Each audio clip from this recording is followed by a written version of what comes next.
everyone. So, I have brought a short video for BSc Nursing first year students. Psychology का एक छोटा सा topic इस video में डिस्कस करूंगी मैं आपके साथ. I am Mrs Chetna, mastermind faculty of psychology and mental health nursing. तो ये एक टॉपिक है एरर्स इन परसेप्शन. छोटा सा टॉपिक है पर कंफ्यूजिंग है आपके लिए क्योंकि शब्द बिल्कुल नए हैं. एरर्स जानने से पहले मैं आपको बता देती हूँ परसेप्शन का मतलब क्या है. देखो, परसेप्शन का मतलब होता है हम अपने सेंस ऑर्गन्स को यूज करके जब अपने आसपास के एनवायरनमेंट को समझने की कोशिश करते हैं, सेंस करने की, परसीव करने की. जैसे कि हम सुनते हैं, हमें दिखाई देता है, हम टेस्ट करते हैं, टच करते हैं.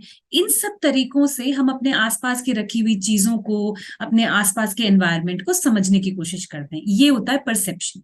पर कई बार क्या होता है, इस परसेप्शन में, इस प्रोसेस में कुछ एरर्स आ जाते हैं, कुछ प्रॉब्लम्स आ जाती हैं. तो उन्हीं को समझते हैं आज इस वीडियो में. तो सबसे पहले जो मेन दो परसेप्शन के एरर्स हैं वो हैं आपके लिए हैलुसिनेशन एंड इल्यूजन. अब दोनों ही शब्द इतने नए हैं कि साइकोलॉजी पढ़ने से पहले कभी इनके बारे में ना ही तो पढ़ा था ना सुना था कि क्या होता है ये हैलुसिनेशन एंड इल्यूजन. तो चलो आज इन्हीं के बारे में डिस्कस करते हैं. ये टॉपिक आपके लिए बहुत इंपॉर्टेंट है, आपके एग्जाम में आपकी बहुत हेल्प करेगा. चलो, so what is hallucination and what is illusion. देखो बच्चों, हैलुसिनेशन क्या है? हैलुसिनेशन में क्या होता है? ओके, हैलुसिनेशन का डेफिनेशन क्या है? It is a false perception. मतलब सामने कुछ है नहीं, पर फिर भी जो पर्सन है वो सेंस कर पा रहा है, उसके सेंस ऑर्गन्स कुछ ना कुछ परसीव कर रहे हैं. या तो उसको कुछ सुनाई दे रहा है या दिखाई दे रहा है, या वो कुछ स्मेल कर पा रहा है या कुछ टेस्ट कर पा रहा है, जो कि एक्चुअल में रियलिटी में एग्जिस्ट नहीं करता. सो हेलुसिनेशन क्या है? It is a false perception of stimuli that does not exist in reality. जैसे कि आप कई बार मेंटली इल पेशेंट्स को देखोगे कि वो अपने आप में बातें कर रहे हैं, बड़बड़ा रहे हैं. जब आप उनसे पूछोगे कि वो क्या कर रहे हैं, किससे बात कर रहे हैं, तो दे विल से कि I am talking to someone. Someone मतलब उसके ग्रैंडफादर भी हो सकते हैं, उसके ग्रैंड पेरेंट्स हो सकते हैं, या कोई भी ऐसा पर्सन जो एक्चुअली में उसकी लाइफ में अभी एग्जिस्ट नहीं करता, उसके सामने नहीं है, पर still the patient will say कि I am talking to them. So that is hallucination. और वो हेलुसिनेशन कैसा हुआ? वो हेलुसिनेशन हुआ सुनने वाला, आवाज सुनने वाला. ठीक है. अब इल्यूजन की मैं बात करूं तो इल्यूजन में क्या डिफरेंस है, हेलुसिनेशन से कैसे अलग है? इल्यूजन है कि ये मिस इंटरप्रिटेशन है. इसका मतलब है कि रियलिटी में जो ऑब्जेक्ट है वो सामने है, पर पेशेंट या पर्सन उसको मिस इंटरप्रेट कर रहा है, मिस परसीव कर रहा है, गलत तरीके से परसीव कर रहा है. जैसे कि इसको समझने के लिए एक बहुत सिंपल सा example.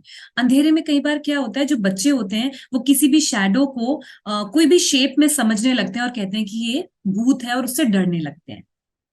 So that is illusion. अब इल्यूजन में क्या है? इल्यूजन में कुछ चीज सामने प्रेजेंट है, उसकी शैडो एक्चुअल में प्रेजेंट है, पर वो क्या चीज है उसको उसी तरीके से परसीव ना करते हुए बच्चे उसको किसी और शेप में परसीव करके उससे डरने लगते हैं. That is illusion.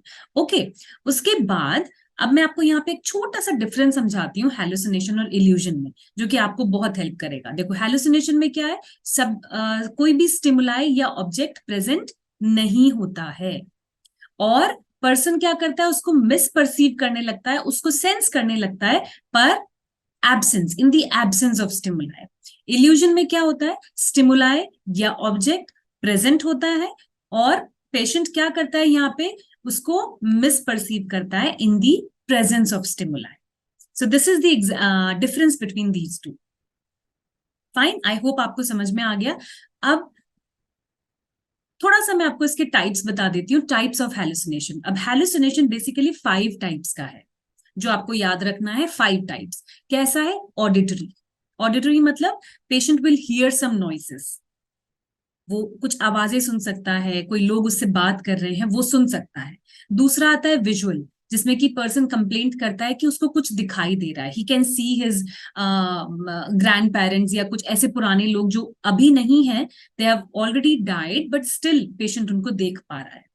ऑल्फैक्टरी मतलब कुछ अजीब तरह की स्मेल पेशेंट को आ रही है, जो कि एक्चुअली उसके आसपास बैठे हुए लोगों को नहीं आ रही है. टेक्टाइल मतलब टच, पेशेंट कह सकता है कि उसकी बॉडी पे उसको फील हो रहा है कि चींटियां चल रही हैं, कुछ इंसेक्ट्स क्रॉल कर रहे हैं, but in the reality this is not happening. And in at last gustatory, gustatory means taste. Taste patient में से कि कुछ अजीब सा टेस्ट मुंह में आ रहा है पर ऐसा कुछ होता नहीं है ना. पेशेंट कुछ खा रहा है एंड पेशेंट में से that the test is different और weird. So that is gustatory. Okay, I am just writing it. Olfactory matlab smell, visual means see, and auditory means hear. इस तरीके से आप इसको अच्छे से याद रख सकते हो. और अगर मैं आपको यहाँ पे बताऊं which is the most common, so auditory is the most common among all, and gustatory is the least common among all. सबसे ज्यादा देखा जाने वाला पेशेंट्स में होने वाला ऑडिटरी हेलुसिनेशन होता है, और सबसे कम बहुत किसी पेशेंट में आपको मिल जाएगा that is gustatory, but it is least common. Okay, तो ये हो गई बात हेलुसिनेशन इल्यूजन की. अब छोटे से क्वेश्चंस आपके लिए, और मैं चाहती हूँ whenever you watch this video you put these answers. So ये इमेज आपको बतानी है, आप इसको हेलुसिनेशन की कैटेगरी में डालोगे या इल्यूजन की कैटेगरी में डालोगे. मैं आपको एक हिंट दे देती हूँ जिससे कि आप कंफ्यूज ना हो. यहाँ पे एक पेशेंट है जो कि बहुत डर रहा है क्योंकि उसको आसपास कुछ दिखाई दे रहा है. Now you have to tell me that whether it is a hallucination और इल्यूजन. दूसरी इमेज है, इसमें बहुत सारी शिप्स हैं, बहुत सारी शिप्स हैं. यू कैन सी, ये देखो ये शिप्स है, ये नंबर 1 नंबर 2 इसी तरीके से ये बहुत सारी शिप्स हैं, पर इनको ऐसे कॉम्बिनेशन में हम देख रहे हैं तो ये शिप नजर नहीं आ रही. ये क्या नजर आ रहा है? ये नजर आ रहा है एक ब्रिज. तो whether you will call it a hallucination और illusion. And this is image number 3 for you all. There is a person जो अपने आप को मिरर में देख रहा है. देयर इज अ पर्सन जो कि अपने आप को मिरर में देख रहा है, तो वो अपने आप को अलग तरीके से देख रहा है, वो अपने आप को एज अ किंग परसीव कर रहा है. So what is this? This is hallucination और illusion. So I hope it is clear, and for more such videos of psychology, बहुत सारे ऐसे confusion clear करने के लिए psychology के stay connected with us and keep learning.